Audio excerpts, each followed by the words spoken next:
Hey guys, Martina from Timeless Photography here, and I want to talk to you about Nikon Z6 mirrorless camera.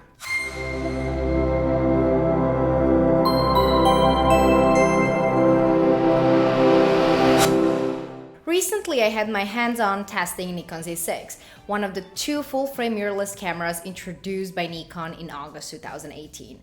As a long-time proud Nikonian, I have been using full-frame DSLRs, but now I was quite curious of the Nikon's first generation of mirrorless cameras. Compared to Sony or Canon, Nikon took some time to get into the mirrorless game, but I do have to say they have made an impressive job.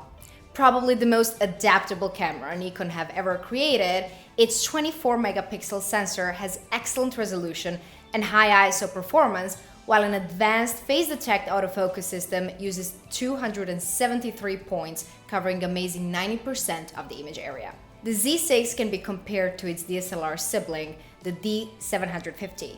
Despite Z6 being smaller and lighter than 750, the two cameras operate similarly, with autofocus modes and video options being the most significant differences. If you're just starting with a photo or video journey or simply looking for an upgrade, one of the hardest decisions you have to make nowadays is choose whether to invest into DSLR or mirrorless camera. The main difference between the two is that DSLR cameras have a reflex mirror inside them, which bounces light up into the optical viewfinder.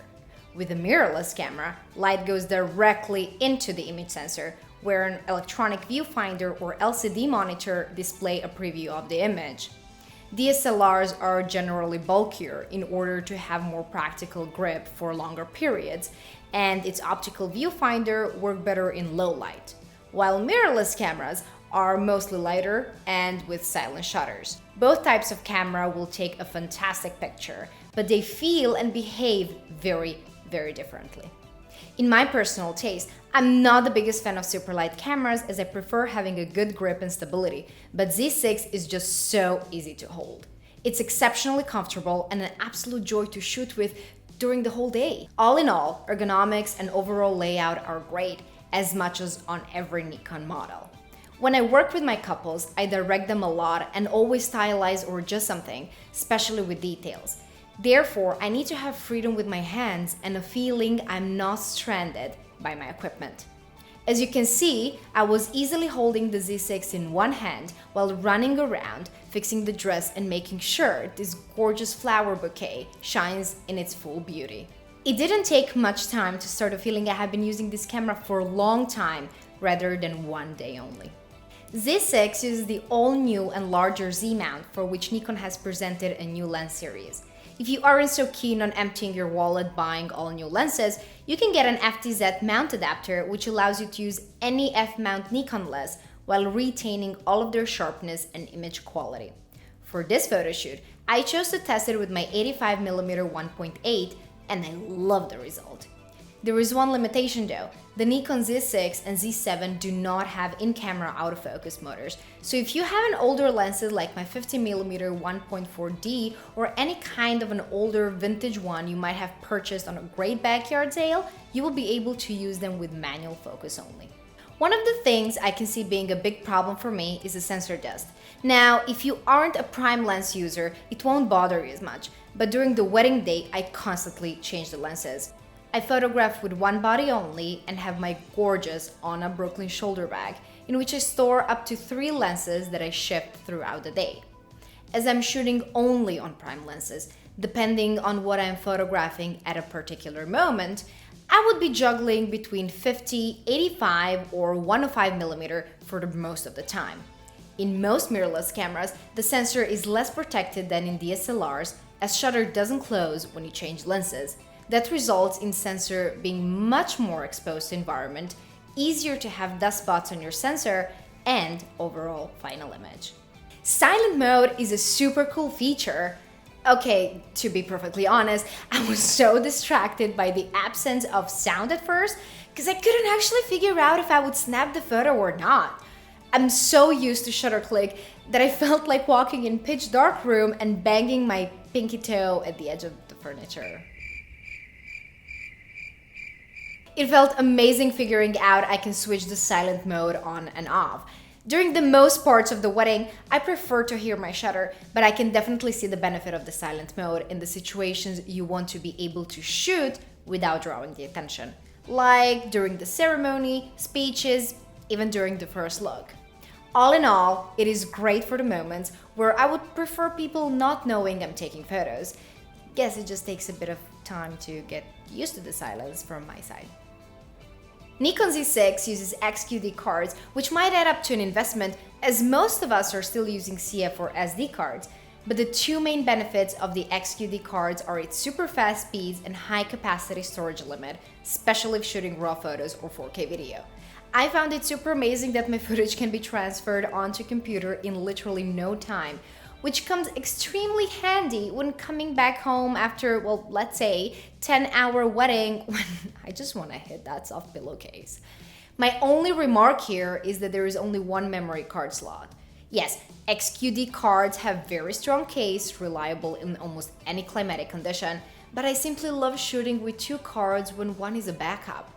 A wedding happens once only, and my OCD feels more calm knowing that in case anything goes wrong, my clients' precious moments are stored safely. Unlike Nikon's DSLRs, the Z6 relies on a hybrid AF system, which means it uses both phase detection and contrast detection.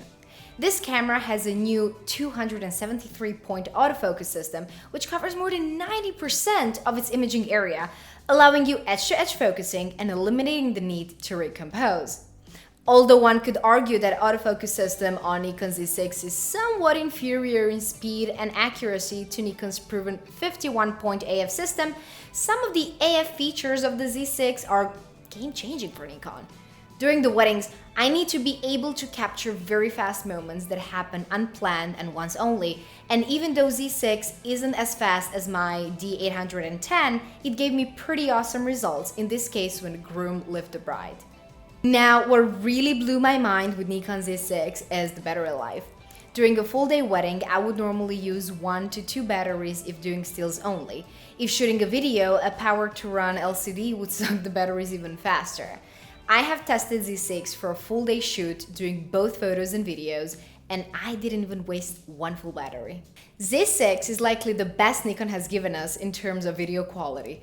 Best video focusing on all Nikon cameras ever, screen touch for choosing a focus point, 5-axis in-body image stabilization, eye detection autofocus, N-Log format, and 4K at 30 frames per second and slow motion in 120 frames per second, the Z6 is more effective at video than any other Nikon's camera. I have been filming both handheld and with monopod I would normally use.